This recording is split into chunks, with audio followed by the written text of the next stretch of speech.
Hello and welcome to a brand new episode of Black, White, and Red All Over. I'm Victor Dandridge, the hardest working man in comics. Ryan Seymour, king of Comic Town here in Columbus, Ohio. Bam, bam, bam! Best comic shop in the universe. I said it. Fight me. I don't care. Like, I'm willing. I'm willing to die on the hill. He's got nunchucks. What's up? No, I don't. They still won't let me. They don't know. They still won't let me have them. No, I can't even say it. Like, I've literally looked at nunchucks like 6 times since my birthday, and they're like, "Yes, I'm going to get those." And like a voice in the back of my head goes, "Your mother will kill you." And I'm like, "Man, that's messed up. That's true. I'm grown. Okay, I'm grown. I just want to get nunchucks if I want to. Nunchucks. I just want some nunchucks. Ugh. They can be the little padded ones. Ice cream for breakfast and nunchucks for lunch. Let's go. I'm sorry. All right. Let's talk about some comics, man. We got some good stuff. No. Like, so I'm coming off of C2E2. Yes. Crazy good times, y'all. Like, what is my life right now? Like, literally, I was holding court with CB Cebulski, editor-in-chief of Marvel Comics, chatting, asking him, like, what does it take for a, tiered writer like myself to move up to Marvel? Yeah. And he told me, like, and it was amazing. Oh, wow. Like, I got insight. It was fantastic. So all these different things that I'm, like, learning, writing down, might share with a couple of my friends, like, hey, psst, do this. Raise the tide. We will see. I mean, maybe. I don't know. I could be just holding these cards and just be like, nah, I'm lying. I didn't talk to him. I did talk to him. I talked to him a lot, actually, this weekend. It was amazing. What'd you guys get into this weekend? I put stuff on eBay. I mean, that's incredible, too. No, it's not. Did it sell, though? Yeah. Okay, then. See? There's so much more. Like, it's these moments where I just want to interact and not just be a retailer. Like, I want to get out. And find a way to build like an automaton version of you that you can communicate. Like when I go to shows and you'll just put you on my shoulder and you'll just talk to people like, "Hey, I'm Ryan. I love you." Or I kidnap Moby. Okay. Convince him that he's me. And then... Does Moby go to shows? Well, no, Moby will be trapped here. I mean, Moby will be hanging out at the funnest comic store. He'll be here when you go to shows. Wow, Moby? Nobody's seen him in a while. I mean, that's true, but I don't know. I think you could do better than Moby, man. Or maybe Moby could do better than me. Like one of the two. Well, ask Stace if she likes Moby. That's important. That's how the illusion gets maintained. I'm not taking Jason Statham. Come on! No? You afraid you won't have a home to come back to? Yeah. Fair game. Yeah. Neither would I. Neither would I. Like, I'd be like, Adrian, you don't even live here. She's like, I do now. Like, what? Why, Statham? Why? You and your hairy chest. Okay, so it's going down this week. Okay, I thought last week was plentiful. More cuts this week. These are 4 books that I read that I do not get to include on this week's episode, just to let you know how crazy it is. Yeah. On our Goodreads that you should read, we've got all 3 that are the same. Yes. Which, rarity. Super rarity. And for our must-reads, only 1 is different. Yeah, one that differs. So this is coming through with some good stuff. There's some cohesiveness. Yes. 8 different books this week. Where do you want to go first? Let's do Love Everlasting first. Yes, let's talk about it. Love Everlasting, Image Comics. We got Tom King. The artist's last name is Chartier. I don't know. Elsa. I'm going to have to learn your name because your art is fantastic. Like, I absolutely adore the storytelling. Art-wise, it's very much like the comic book versions of Batman the Animated Series era stories. Yeah. So, it's beautiful. Matt Hollingsworth on colors, Clayton Cowles on letters. Such a cool, like, Disney-esque, timeless kind of style to the art. Very much so. Okay, so, here's the thing, though. I don't know what this series is, like, at all. Yeah. I read it. It's sort of like an anthology of stories. Yeah. Throwbacks to like the romance era of comics. Yeah. They bounce in time, right? So, and I'm trying to think like... And she's a different person. It's the same person. Yeah. But she's a different person in each of these universes. Like, it starts off with this first one, what would you say? Is this 1950s? Earlier? I don't know. Yeah, like World War II era. Yeah. Like, okay. But then the next story is later, right? Because it's like 1960s, I'd say 60s sort of thing. But then we go back into like 1800s, like Old West style. Yeah. So it's, I don't know how to describe it. Yeah, it's like she's quantum leaping through these various romance things. but I can't figure out, is she supposed to do something Right. to get her out of this cycle? Is she just stuck in like a romance novel style dark side Omega beam? I don't know. It's something. From a creative standpoint, I would say that there's probably like a high idea that we've not been introduced to yet. And this is a dangerous move, I think, for a writer like Tom King, who is phenomenal. Like, Yeah. we have nothing but love for Tom King. Yeah. But clearly, this was greenlit. This first issue, I will say, was greenlit on the strength of his name, because we don't get a clear understanding of what this series is to really be on board for an issue 2. Yeah. Like, And that's what scares me. Like, I don't quite know who to put this in the hands of. Right. Unless it's like, you know, if you read Day Tripper or like the... Maybe. And that's the... Like, I don't know who to suggest it to. right. Day Tripper is a good analogy, Because though. there's each... But I mean, that's the closest I can get. Yeah, you're absolutely right. That's the closest, but it's not even close. Yeah. So, yeah, I'm really curious about that one. I would love to get some conversation going about what exactly is this story. Yeah. And see if that doesn't help illuminate, you know, what you're supposed to do with it. Because I think that's the biggest problem right there. Yeah. Is you're absolutely right. Like, who do you give this to? Mm-hmm. I don't know. Yeah. I don't know. And I'm a rom-com guy. Like, I literally on my ride back home, I was discussing like my favorite rom-coms. Do you like rom-coms? No. Okay. I won't even get into my favorites then. But Hallmark movie channel Christmas romances. They had their own convention this past weekend in Right? California. Like, legit. Yeah. Christmas con. I had friends that were out there. It went hard. Yeah. from what No, I it's understand. real. Yeah. I'm learning. I'm learning. So yeah, try it. Yeah. Let us know what you think. Yeah. It's Because maybe you are the audience that we don't see, and we need to know what it is. So comment down below. Then it gets tough. Yeah, it does. Let's go for Samurai Dog. Yeah, that works. AfterShock Comics. This one is Chris Tex and Santos. Samurai Doggy. This is an amazing exploration of an American manga. Yeah. We need a word for that. We do. Because it's so manga influenced, but it's like through a filter of American, like, because there needs to be a term for it. Yes. And it's very important too, because I think like it's a growing style trend. Yeah. That people need to understand what exactly they're doing, not just in terms of what they're reading, but what they are doing when they're creating this. Like even some of the panel choices, like the way that this panel, full bleeds off the page. And there's a couple of other ones that I saw that do that. Very reminiscent of manga. And only in recent years of my like trying to understand why manga works, have I seen that. So like this is definitely something that's kind of fun. We've got this very different world, anthropomorphic creatures. It starts off very noirish, unknown. If you were first picking this up and you were thinking, oh, this is going to be like Good Boy from Source Point Press. Yeah. Okay, you can get that for like 3 pages. Yeah. And then it takes a turn and you go, oh, this is very, very different. Because this, I mean, it goes to this outer space sci-fi world that's very anthropomorphic. Like there look like there's some humans, but it also looks like characters from Usagi Yojimbo, which I'm saying, and that because that is one of the pinnacle of awesome books within that genre.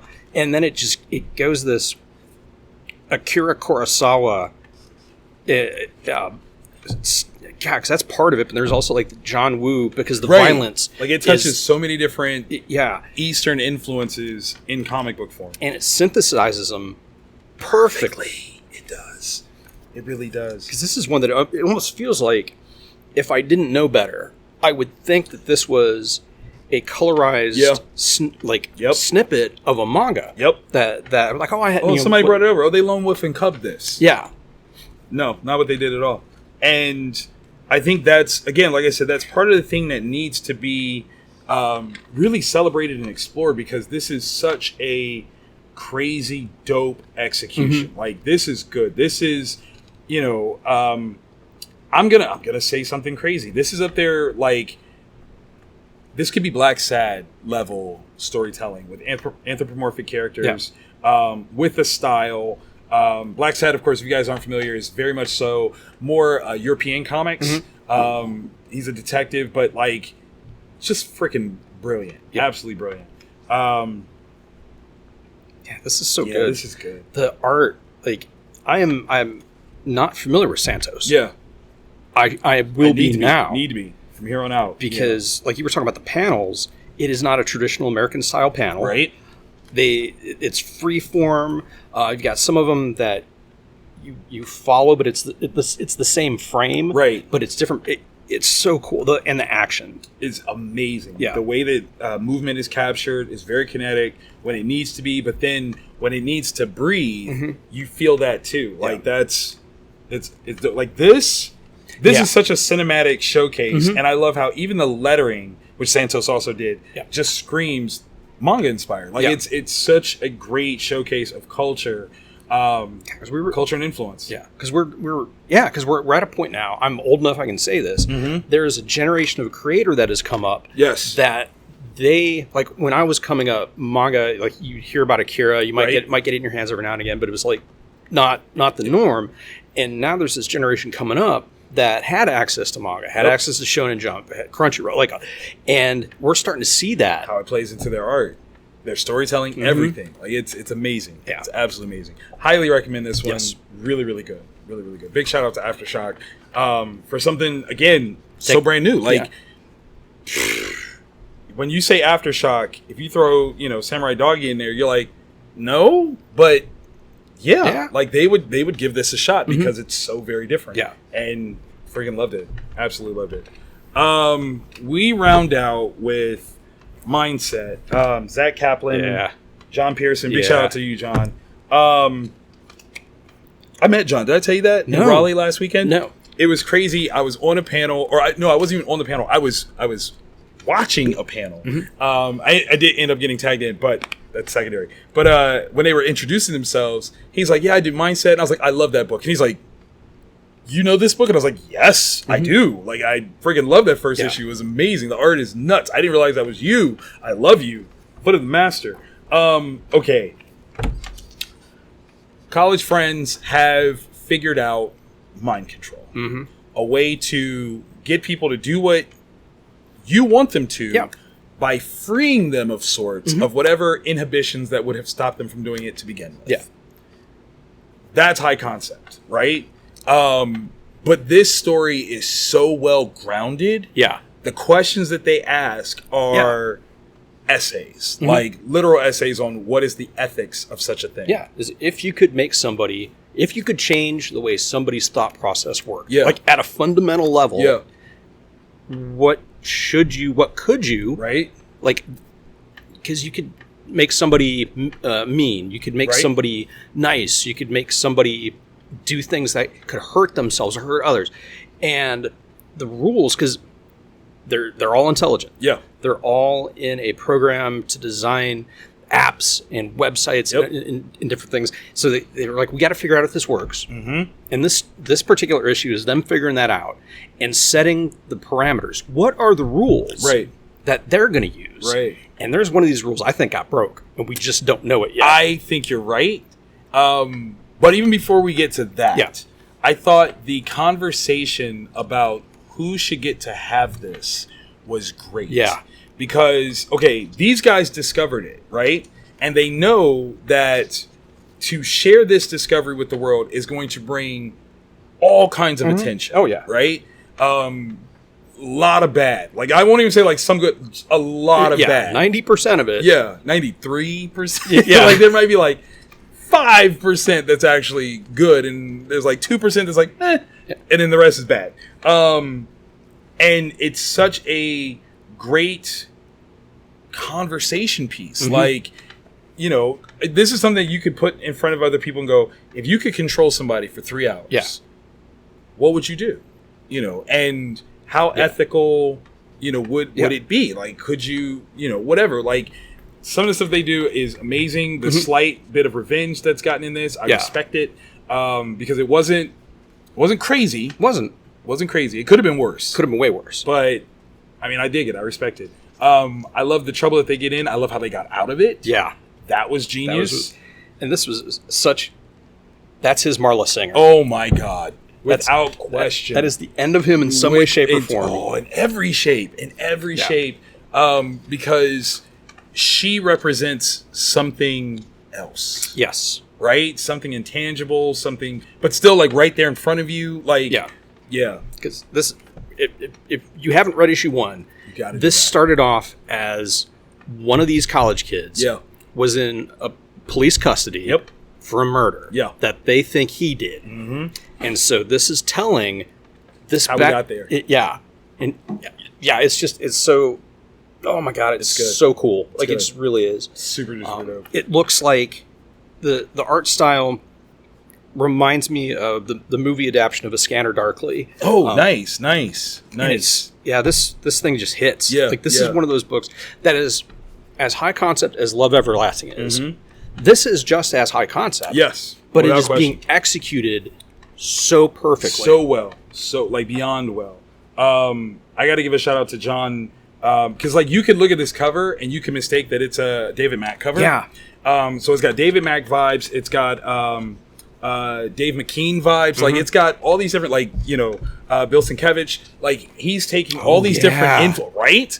All these different influences, putting them together, making it his own. And I think that's the thing that is the most remarkable for him as a creative. Like, he is telling this story in a way that only he could do. And Zach's story is... They mesh perfectly.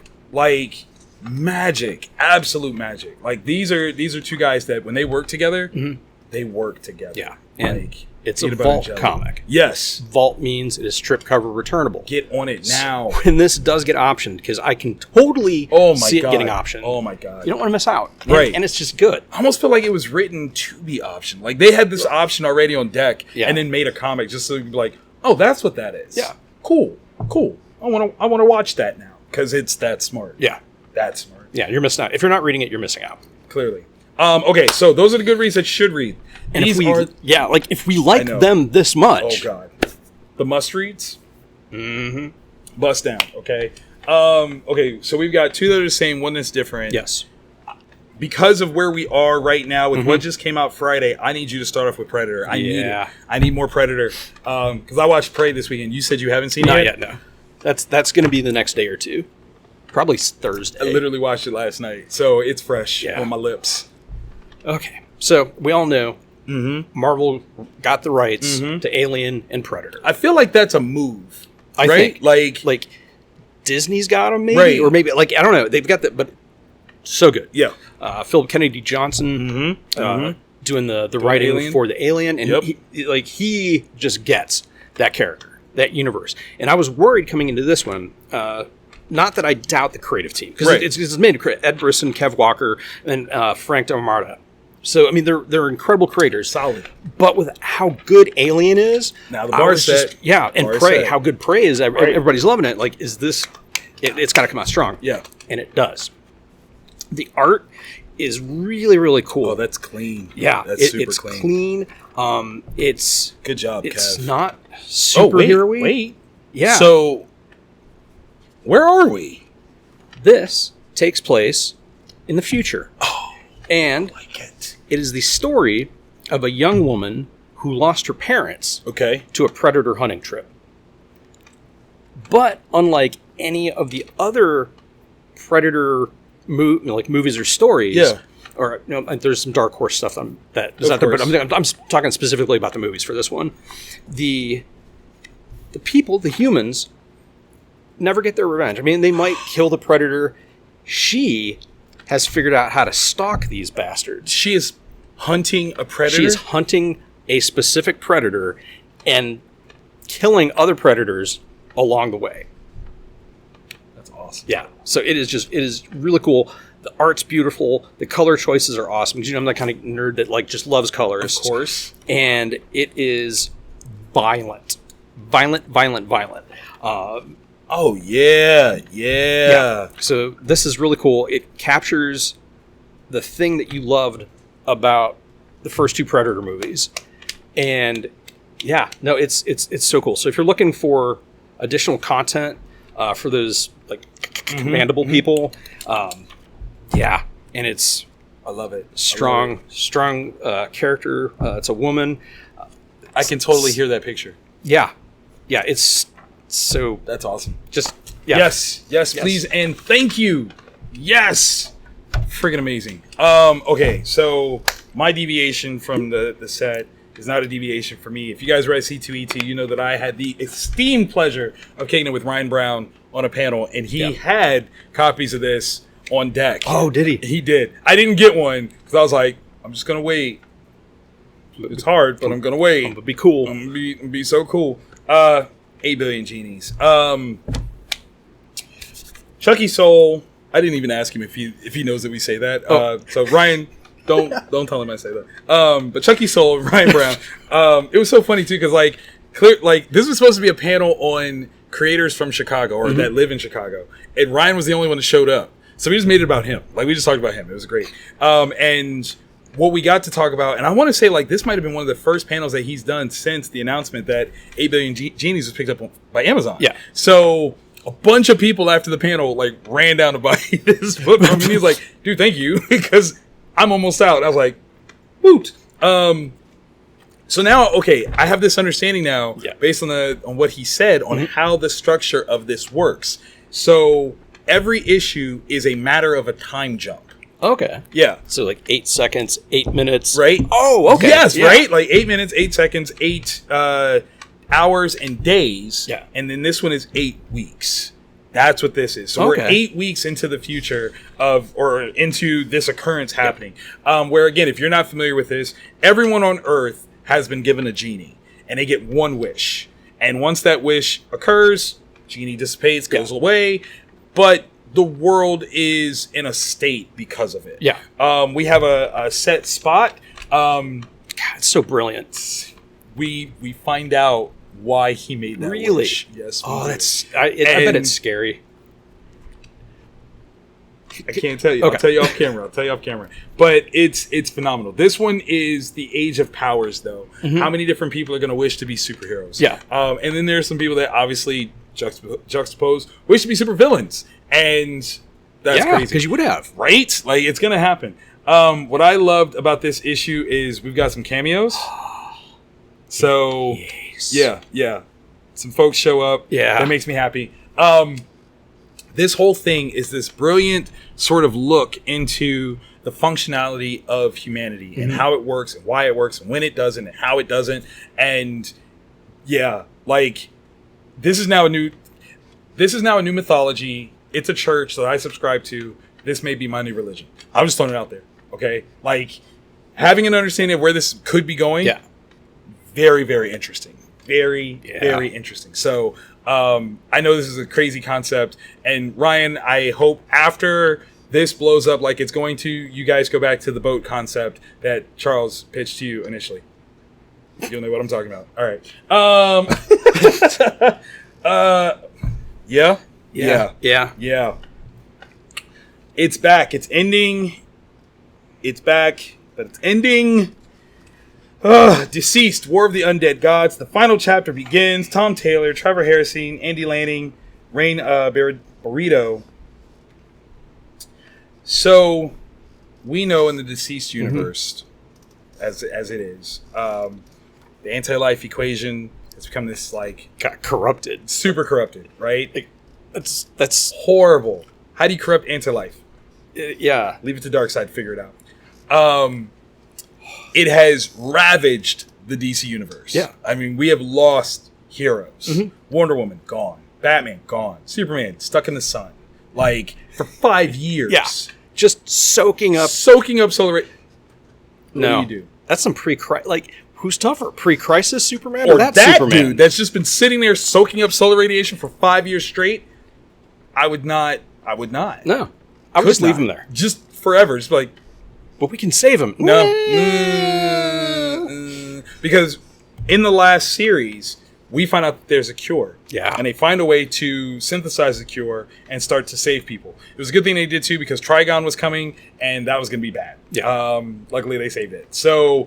Yes, you've got this opportunity to heal everything, but there is a problem. Yeah. At the end of the last series, Darkseid clawed his way back and found his way to New Genesis. But he's infected. Yes. He's not in control of it. And we pick up. Yeah, we do. Yeah, we do. Oh, it was such a superhero cinematic setup where this is gonna be awesome. Yeah. See where you're going. And then I was like, I don't recognize the people in that panel, and then I turned the page and I do recognize the people in the panel. Them, and it's bad. All bad. This does require a little notice that there is a rewriting of DC's history. Yeah. Just so you know. But under the tutelage of Tom Taylor, and again, we always say Tom Taylor, that's his name. Yeah. You have to say the whole thing. And it makes sense. Like, it'd be interesting if that would have been. I mean, what a genius move, right? Like, and then the possibility of in continuity if another person had intercepted, and then there's stuff there. Yeah. There's stuff there. I think he's low-key hinting at the next season of Young Justice, but whatever. That's a spoiler if you've only if you know. Yeah. But yeah, there is some amazing stuff that's going down here, and aside from that beginning, this is one of those triumphant. It kind of is, man. It builds your hope. It makes you feel good because the heroes are winning again. Yes. And oh man, what a harbinger though of things to come. Right? Like when this one shows up. At first, I was like, "Oh my god, what does that even mean?" Yeah, right? is that something that can be corrupted? Gotta be susceptible. Like, considering how Cyborg got it, and that was bad. Yeah. This would be the next worst person, I would think. Curiouser that doesn't seem to be what has happened. Yeah, which is almost worse. I was literally about to say that. It's actually just worse. Just horrid, absolutely horrid. It is the last thing that you would want to have happen because, when that dude is please help, what does that sound? That's ringing the alarm for Armageddon. That's just, it's all the bad. Yep. Literally all the bad. Yeah. Cause, this moment here. Right? With the page turn reveal, it got me. But not as much as that one. Right? That one got me. And then, that broke my heart. Yeah. And knowing what we know, right? With that, yes. Where they're going, right? That's about to be so bad, right? So bad. Oh, because the power level. All right, if you're not super familiar with the DCU, you might not fully appreciate how powerful Darkseid and the entire Fourth World New Gods are. They are new gods. They are not to be messed with. We're talking fifth dimensional beings that if you destroy their physical, you're not actually destroying them.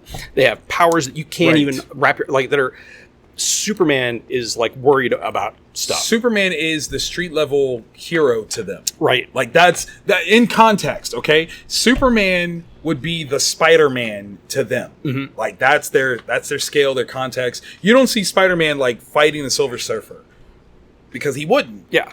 That's kind of what happens. Superman is very powerful, and perhaps he could back it up against one of them. Yeah. But if all of them, and all corrupted by the evil anti-life equation, that's, mind you, Superman couldn't handle the Flash by himself. Yeah. Corrupted by the right. So how do you fight the new gods? If Black Racer. Right. You're dead. You've been dead. Yeah. You're dead and you don't even know it yet. Yeah. He killed you before you even got up this morning. It's bad. Oh my gosh. So this is going to be one of the most epic endings of all time. Oh. I did feel like this particular issue was fast. Yeah. But I also had to realize that the first issue that set up the series overall was actually pretty quick too. Yeah. So it's once we set up the stage, it's the stakes and how that plays out that everything takes place. And it's 8 issues. So we're going to get to live with this, chew on it for a minute. And I am here for it. It's going to be so good. And if you haven't read any of the DCeased stuff, what are you waiting for? Yeah, go track down the trade paperbacks. Unkillables, Dead Planet, get all of those because they are phenomenal. Please and thank you. Okay.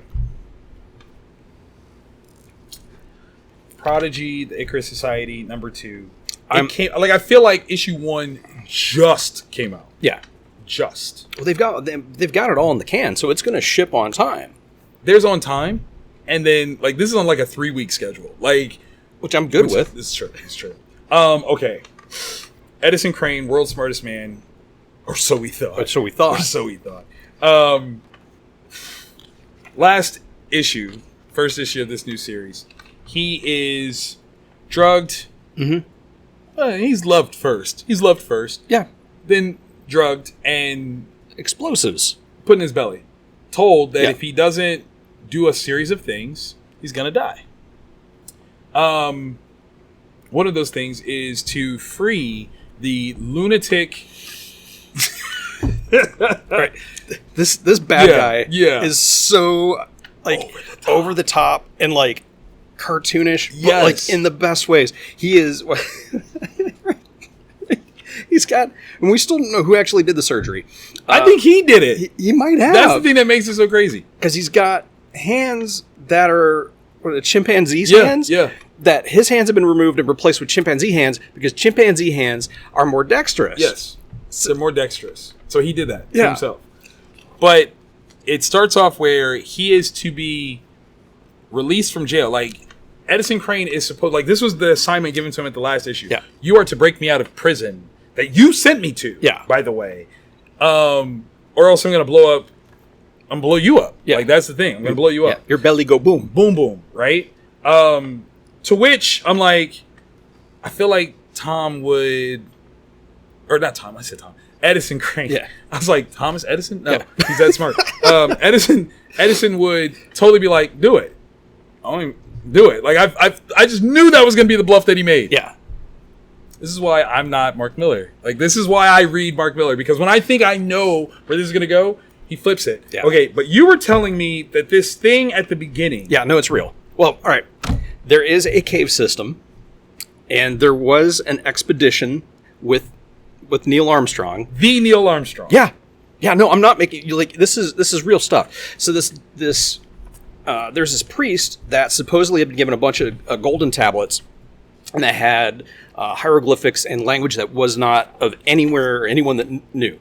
And so people started trying to find this cave system, and it's this massive cave system. And like if you do look into it, there are a lot of 90-degree angles. There's stuff that looks like it was carved. And supposedly it contained this library of an alien race or some kind of pre-existing society that's like far beyond ours. Wow. And that was where they hid all their knowledge when stuff went wrong. Okay. So that's how we're starting.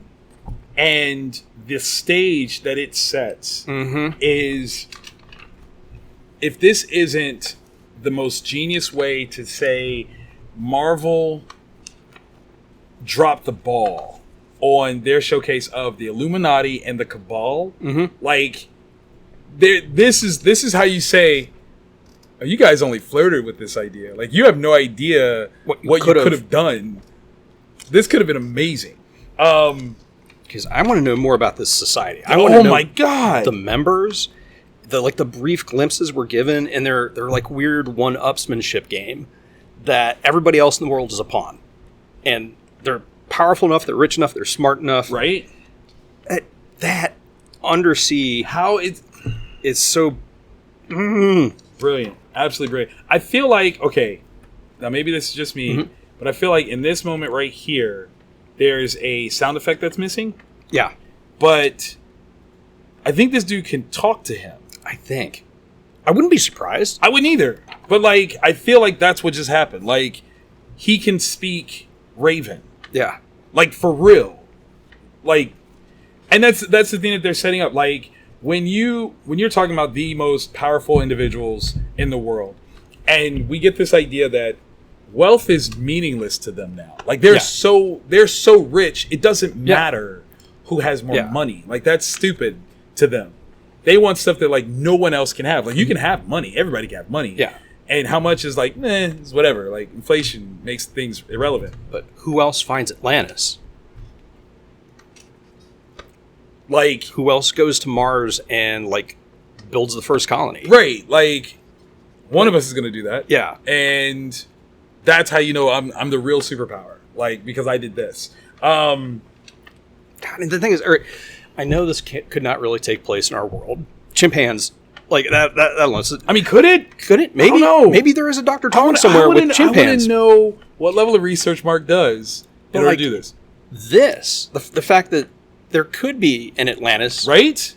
And there is that cave system. It kind of puts you in this place where, like, you're like, this mundane place we live in actually has a little bit of magic. Still undiscovered. Yeah. Still undiscovered. Like, literally, I just found out that there's a landmass, a continent called Newlandia. Mm-hmm.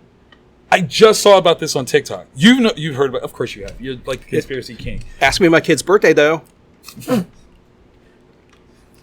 One celebrated birthday last week. Yeah? Facebook reminded me. I love you so much.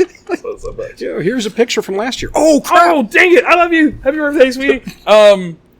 Yeah, I think that's one of the things that Mark does really, really well is put just a little bit of reality into these stories so that it's so grounded where you're like, is this real? Yeah. Like, is he delving into ancient knowledge? Is he sharing something that is the type, like, is the Icarus Society talking to Mark? Like, you can tell this much.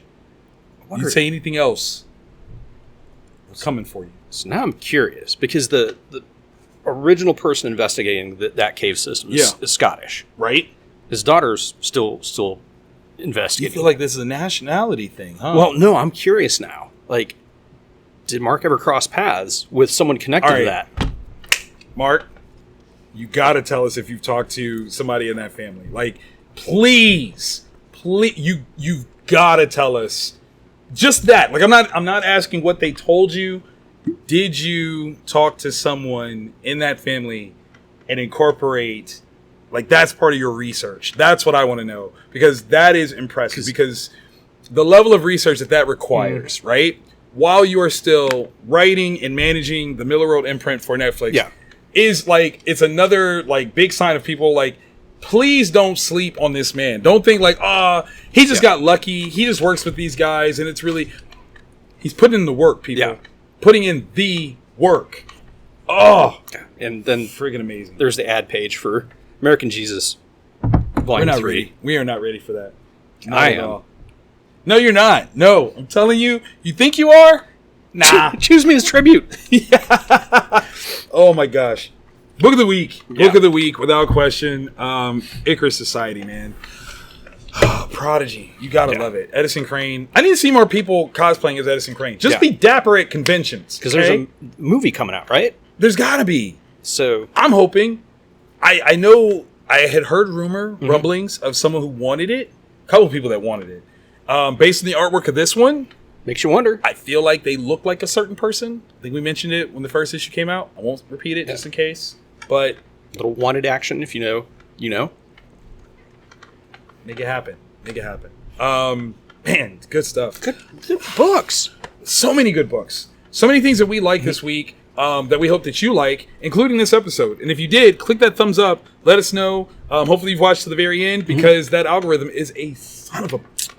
Help us get around it. And we do this every week. Yes. So hit subscribe and the bell, and it'll let you know. Bing. We'll be here waiting for you as we read more books. I mean, there's still a couple more things that we could read. You want to go read some more? Let's go. I like reading. All right. We'll see you guys next week. Bye.